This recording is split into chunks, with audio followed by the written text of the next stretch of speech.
Welcome once again to Commander by Danon. Today we continue to build decks led by the new legendary creatures from the upcoming Final Fantasy set. Leading today's deck is the Dark God of Final Fantasy XIV, Zodiark, Umbral God. Also, and I know it's annoying to keep hearing this, but statistically if I don't ask you to like and subscribe, the video gets fewer subscribers. Zodiark Umbral God is a 5-mana 5/5 legendary god with indestructible. When he enters, each player sacrifices half the non-god creatures they control of their choice, rounded down. Additionally, whenever a player sacrifices another creature, we put a +1/+1 counter on Zodiark Umbral God. Okay, so we're not quite a board wipe in the command zone, but we are an aristocrats enabler, so that's what we'll be building. I also wanted a budget deck, especially after how expensive yesterday's deck was. So this deck can be built for under $100. I also wanted to talk about Zodiark in Final Fantasy XIV and explain some of his abilities. Consider this your spoiler warning. Cute stuff, please put a timestamp below so people know when the spoilers are over. Back before the world was sundered, mankind existed in harmony with nature. With a wave of their hand or a snap of their fingers, creation magic gave birth to their imagination. Man was basically a god, and one day, their magic turned on them. Magic itself started destroying humanity. Cities burned, and no one knew why this was happening. The end times were upon them. And so, to forestall this apocalypse, the Council of 14 sacrificed half of humanity in a ritual to summon Zodiark. The newly created god Zodiark stopped the end times. So everything's fine, right? Sure, half of humanity's dead, but the world's no longer ending. I mean, this explains Zodiark's Enter the Battlefield ability, but it doesn't explain his art. Why does he look incomplete? Don't worry, I'll explain it in tomorrow's video, so make sure you tune in for it. Now, before we get to our deck list, a quick word from our sponsor, Ultimate Guard. Ultimate Guard is made famous by their boulders, solid, reliable, and affordable deck boxes. Boulders are now available in solid colors, like this beautiful purple one seen here. Find it if your local game store carries the new Ultimate Guard solid color boulders, or click on the link down below to order yourself one from Amazon. In order to build a functional commander deck, you need lots of different pieces, which is why I try to rely on my handy-dandy checklist. 50 mana sources, usually split between 37 lands and 13 pieces of ramp, 10 pieces of card advantage, 8 to 10 pieces of spot removal, 2 to 3 board wipes, 2 pieces of graveyard hate, and 1 sudden I win card. Oh, one more quick announcement before we get started. I'm currently streaming over on Gaming with Danon as well as Twitch. It'll mostly be Final Fantasy XIV, but you're more than welcome to pop in and talk about Commander. Honestly, about half my streams are talking about manga, anime, or Commander. Our lands consist of Midgar, City of Mako, Bajuka Bog, Myriad Landscape, and 33 Swamps. Pretty straightforward. For mana ramp, we've got the Darkness Crystal, Pitiless Plunderer, Dark Ritual, Jet Medallion, Solemn Simulacrum, Soul Ring, Arcane Signet, Charcoal Diamond, Mind Stone, Felwar Stone, Gilded Lotus, Wayfarer's Bauble, and Bontu's Monument. Some cost reducers, some land ramp, but mostly mana rocks, as is proper for our color identity. Now, if budget wasn't a concern, I would have included Cryptghast. Yes, you can run it, the Orzhov symbol is in the reminder text, Warren Soul Trader, and Ashnod's Altar. All of these are great to run in a mono black or aristocrats deck, but I didn't have the budget for them here.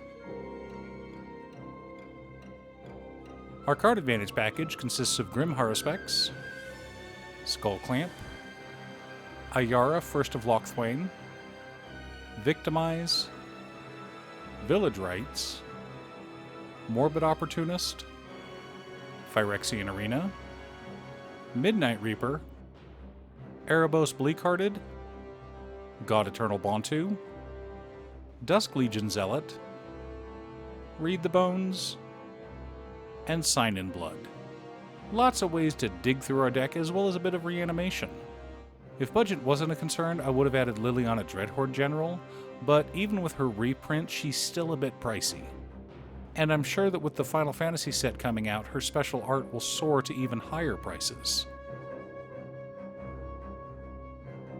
For interaction and spot removal, we've got Feed the Swarm, Tragic Slip, Plague Crafter, Accursed Marauder, Priest of Forgotten Gods, Fleshbag Marauder, Demon's Disciple, Withering Torment, Flare of Malice, Infernal Grasp, Imp's Mischief, and Consuming Corruption.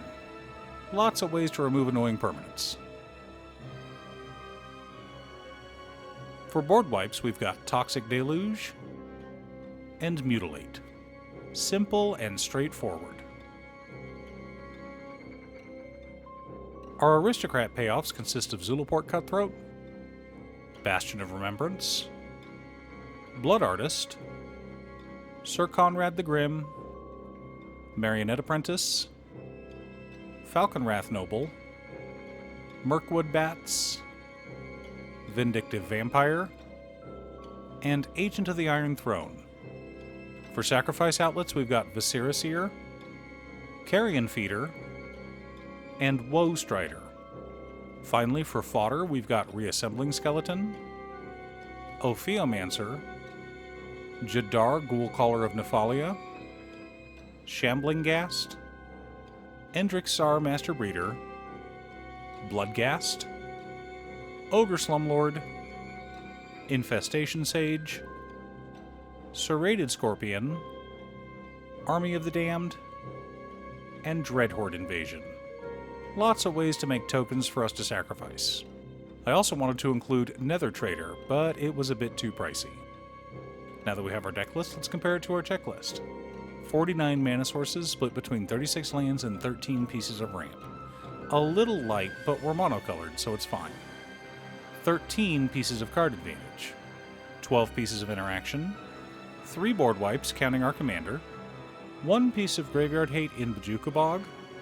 1 sudden I win card in Zodiark Umbral God.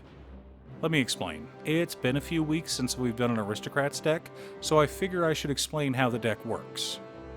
Aristocrats decks are engines with 3 moving parts: creatures to sacrifice, sacrifice outlets, and payoffs for sacrificing those creatures.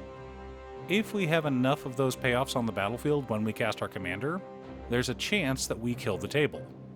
Even if we don't, Zodiark becomes enormous and we just swing out at someone and kill them.